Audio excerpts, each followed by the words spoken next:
प्रश्न नंबर 16। इफ़न को अपनी दादी से प्यार क्यों था? इफ़न जो है अपने घर में सिर्फ अपनी दादी से ही क्यों प्यार करता था? इस प्रश्न में हमें ये उत्तर देना है। अब यहाँ पे प्रश्न ये पूछा है कि इफ़न को अपनी दादी से प्यार क्यों था, या फिर ये पूछ लिया जाए इफ़न को अपनी दादी से ही क्यों प्यार था। तो इन सब का एक ही उत्तर होगा, और इसका उत्तर ये है कि इफ़न जो है एक भरे पूरे घर का लड़का था। उसके घर में अम्मी अब्बू थे, बाजी यानी कि बड़ी बहन, छोटी बहन नुजहत थी।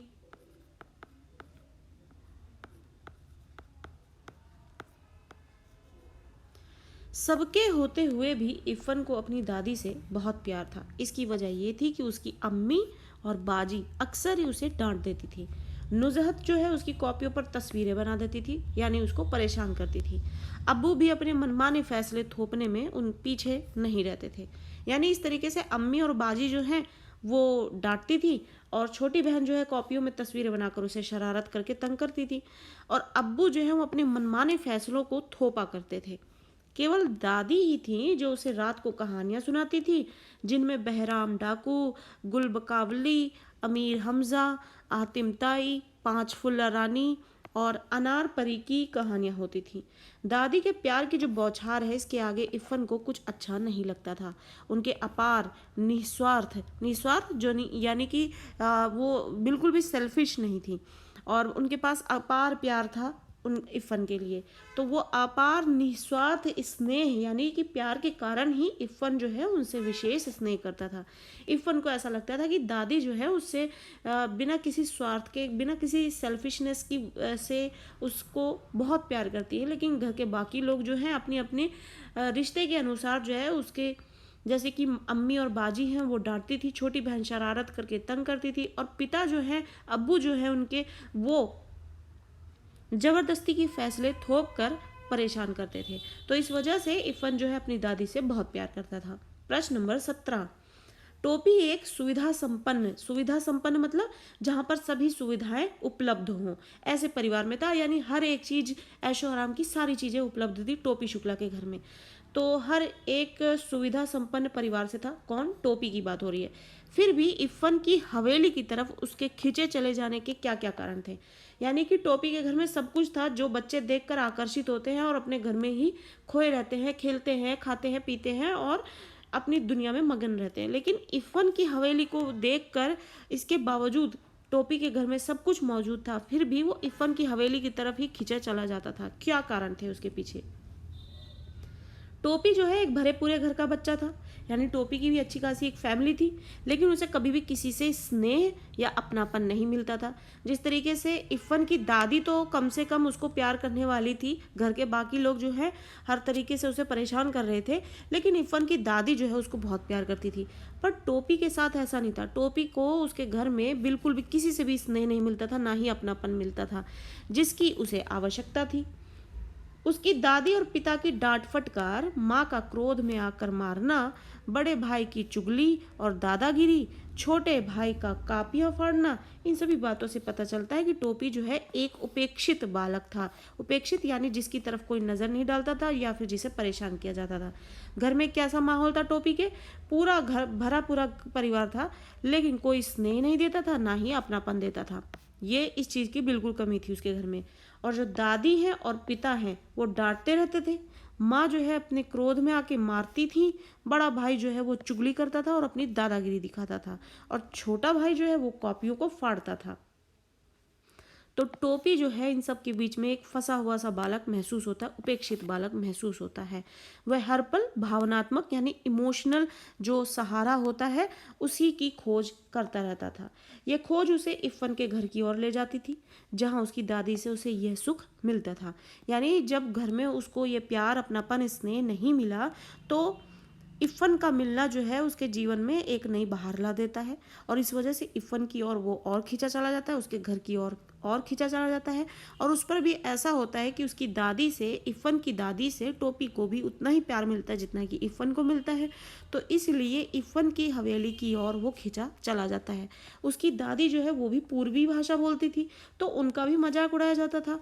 वहाँ वे भी टोपी से अपनी बोली में बात कर सारा अपना तो लुटा देती थी। अब इफ़न की दादी जो है वो पूर्वी भाषा बोला करती थी, जिसकी वजह से घर में उनका मजाक उड़ता था। क्यों? क्योंकि वो मौलविन थी और मौलविन भाषा का प्रयोग वो नहीं करती थी, वो पूर्वी, क्योंकि वो एक जमींदार की बेटी थी। लेकिन शादी जो है एक मौलवी से हो गई, जिसकी वजह से उनके घर में मजाक उड़ता था। अब जब टोपी मिला इफ़न की दादी से, तो दोनों जो है अपने दिल की भड़ास निकाल लेते थे, खुश हो लेते थे अपनी भाषाओं में बात करके, और उससे अपना एक दूसरे को अपनत्व यानी अपनापन लुटाते थे। और टोपी उनकी बोली की मिठास में डूबा हर दिन उनके घर आ जाता था। तो ये सब कारण है जो हमने पाठ में पढ़े हैं, जहाँ पर हमें पता लगता है कि टोपी और इफ़न की दोस्ती कैसे हुई, क्यों इफ़न के लिए हमें जानना, इफ़न के बारे में जानना इतना ज़रूरी है टोपी के विषय में जानने के लिए। यही सारे इसके उत्तर बनते हैं, इसलिए पाठ को पढ़ना समझना बहुत ज़रूरी है। अगला प्रश्न लेते हैं। प्रश्न नंबर 18। टोपी कक्षा में अध्यापक की किन बातों से अपमानित यानी इंसल्टेड फील करता है, महसूस करता है? पाठ के आधार पर बताइए। हमें पाठ में बताया गया है कि जो है टोपी को कक्षा में अध्यापक जो है अपमानित करता है, उसको इंसल्ट करता है। किस बात पर, वो हमें बताना है। टोपी उसी क्लास में 2 बार फेल हो चुका था, उसके साथ ही अगली कक्षा में जा चुके थे। क्लास के मास्टर भी ताने मारते रहते थे।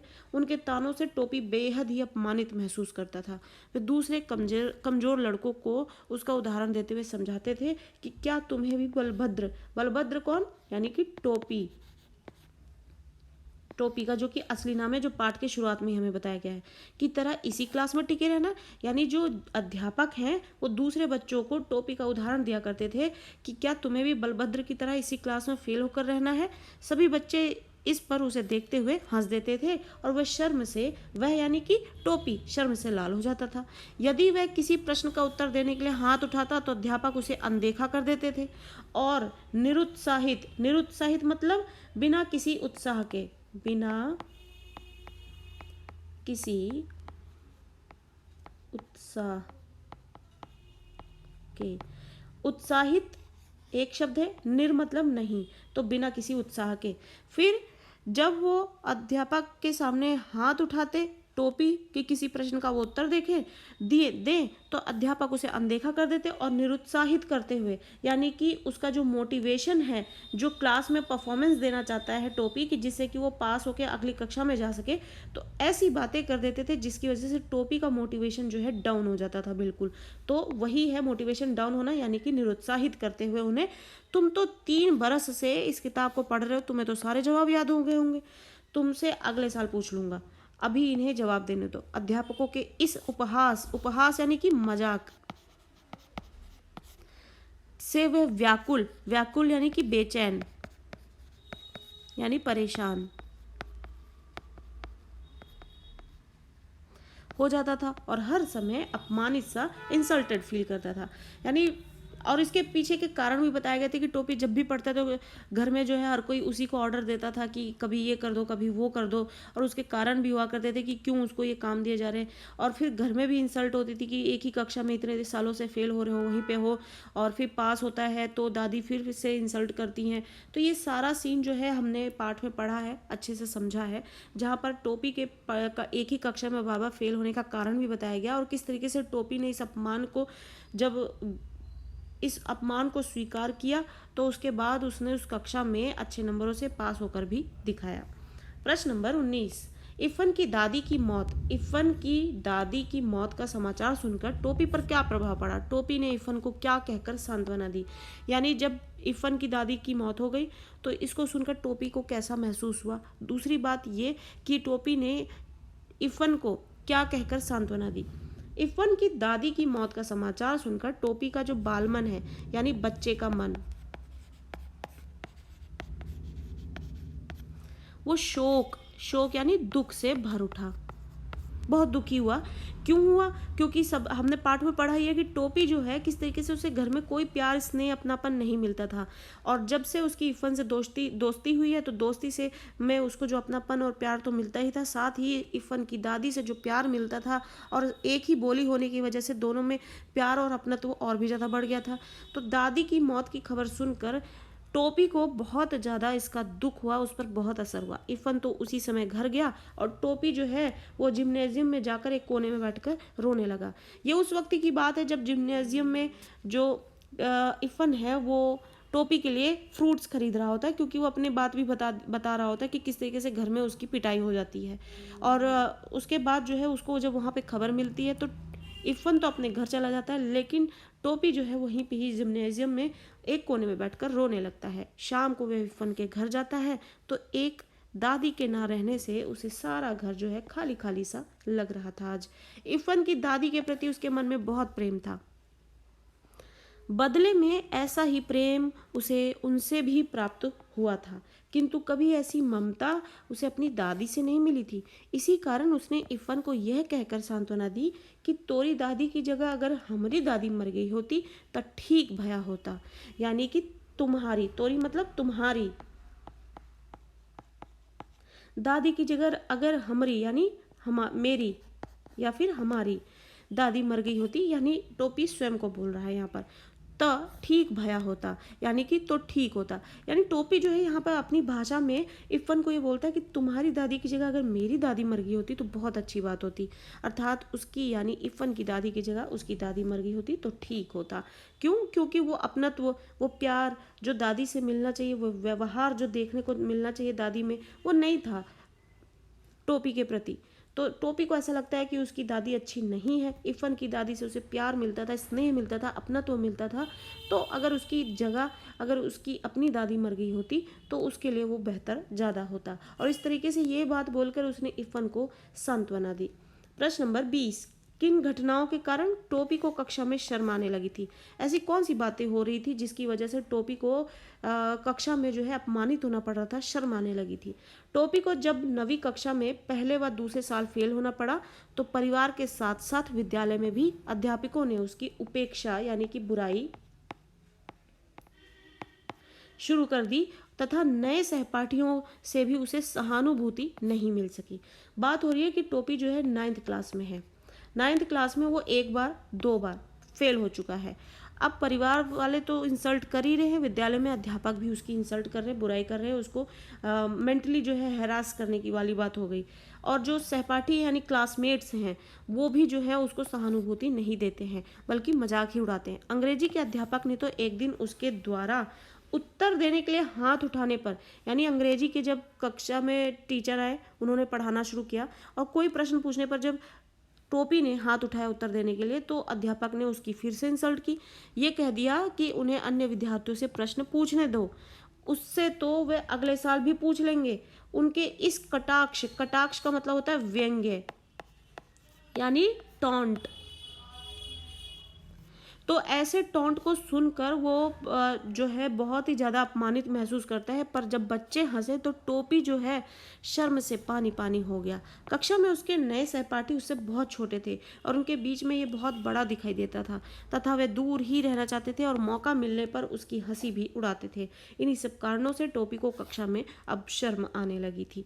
तो इस तरीके से घर वालों ने तो उसकी उपेक्षा की, बुराई की, उसका मजाक बनाया, उसको व्यंग्य सुनाया, लेकिन अध्यापकों ने भी उसके साथ ऐसा ही किया और कक्षा में बच्चे तो ऐसी बातों को सुनकर हंसते ही हैं, जिसकी वजह से टोपी जो है ज़्यादा शर्मसार महसूस करता है अपने आप को। प्रश्न नंबर 21, टोपी पढ़ने में बहुत तेज था फिर भी वो 2 बार फेल हो गया। उसकी पढ़ाई में क्या बाधाएं आती थी, क्या प्रॉब्लम्स आती थी?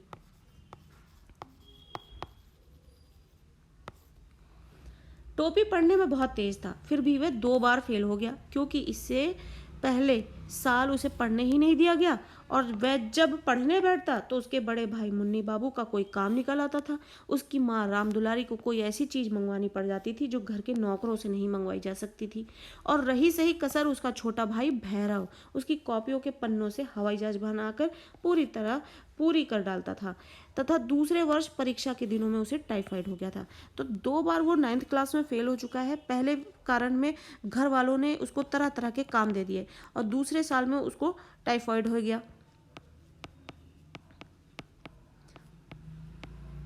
तो इस वजह से ये जो 2 कारण है जिसकी वजह से वो कक्षा में, एक ही कक्षा में 9th क्लास में वो 2 बार फेल हो गया।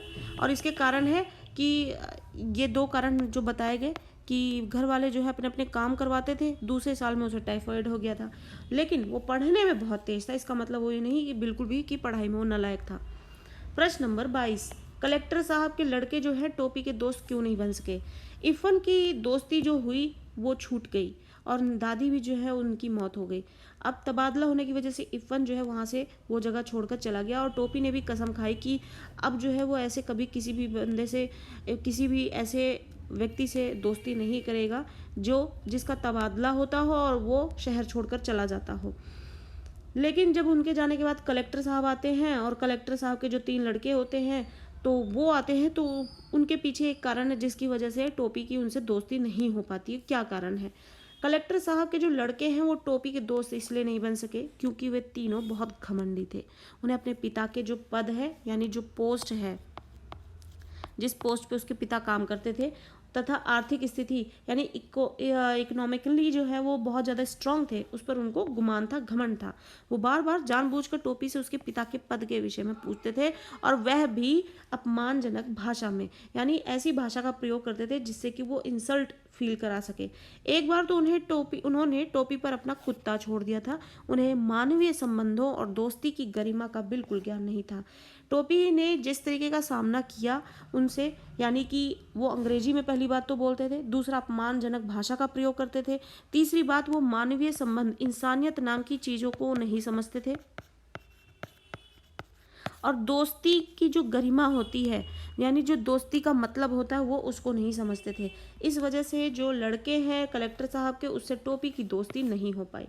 प्रश्न नंबर 23, मुन्नी बाबू के व्यवहार का टोपी पर क्या प्रभाव पड़ा? मुन्नी बाबू जो हैं उनका जो व्यवहार था वो टोपी पर क्या असर डालता है? जिस दिन टोपी पर झूठा आरोप लगाया गया उस दिन टोपी बहुत उदास रहा। वह अभी इतना बड़ा नहीं हुआ था कि झूठ और सच के किस्से में पड़ता, और सच्ची बात तो यह है कि वह इतना बड़ा कभी नहीं हो सका। उस दिन तो वह इतना पिट गया था कि उसका सारा बदन यानी कि शरीर दुख रहा था, यानी दर्द कर रहा था। वह बस लगातार एक ही बात सोचता रहा कि अगर एक दिन के वास्ते मुन्नी बाबू से बड़ा हो जाता और तो समझ लेता यानी कि बदला ले लेता। मुन्नी बाबू, जैसा कि हम पहले भी पढ़ चुके हैं, बड़े भाई हैं, इसीलिए यहाँ पर वो बदला ले लेने के लिए, क्योंकि मुन्नी बाबू ने जो है झूठ बोलकर उसकी पिटाई करवा दी है घर में, और इसलिए जो है यहाँ पर टोपी सोचता है कि एक दिन के लिए अगर मुझे इनसे बड़ा बना दिया जाता तो मैं इनसे समझ लेता, बदला ले लेता। परंतु मुन्नी बाबू से बड़ा हो जाना उसके बस में तो था ही नहीं। वह मुन्नी बाबू से छोटा पैदा हुआ था और उनसे छोटा ही रहा, और इस वजह से मुन्नी बाबू के व्यवहार का जो है टोपी पर यही प्रभाव पड़ता है कि वो बहुत ज़्यादा दुखी हो जाता है उनके इस व्यवहार से कि झूठा आरोप लगाते हैं, और उसकी वजह से वो बहुत उदास हो जाता है और घर में उसकी बहुत पिटाई भी पड़ती है, क्योंकि वो अभी झूठ और सच में फ़र्क करना नहीं जानता, ना इस किस्से में पढ़ना जानता है।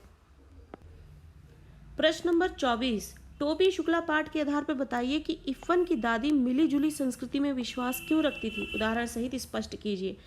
टोपी शुक्ला पाठ में हमें ये बताया गया है कि जो इफ़न की दादी है वो जमींदार की बेटी थी और मौलवी से शादी हुई। पूर्वी भाषा वो बोलती थी और उनका रहन सहन भी जो है उनसे बहुत अलग था, क्योंकि उनके घर में उनको दूध दही बहुत खाने को मिलता था, लेकिन यहाँ नहीं मिलता था।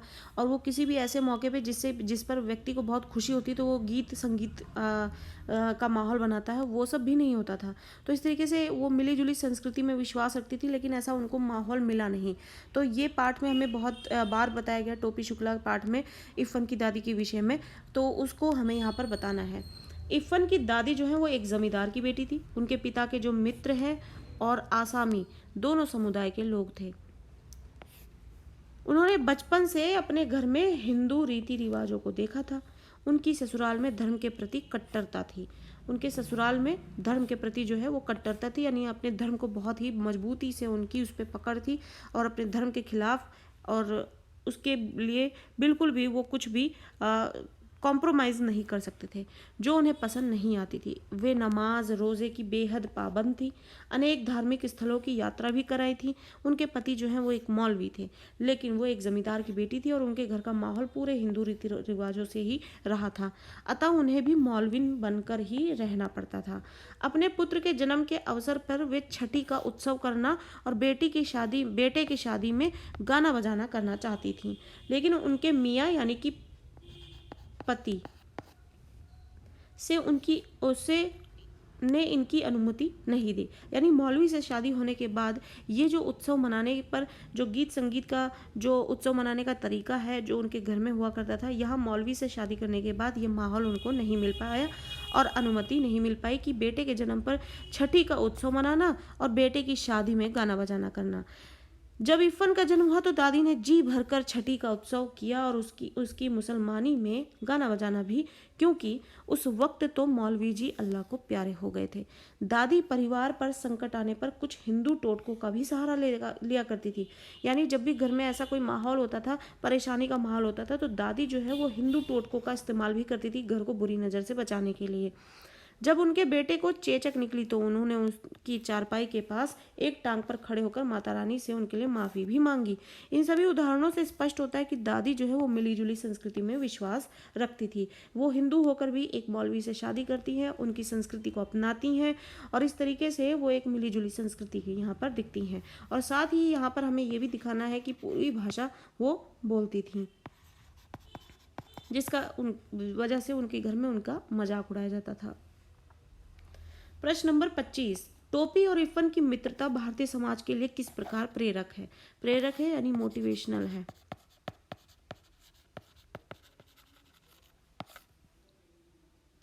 और टोपी जो कि हिंदू समुदाय से था, इरफान जो कि मुसलमान समुदाय से था, इन दोनों की आपस में कितनी गहरी दोस्ती है ये हमने पाठ में पढ़ाई।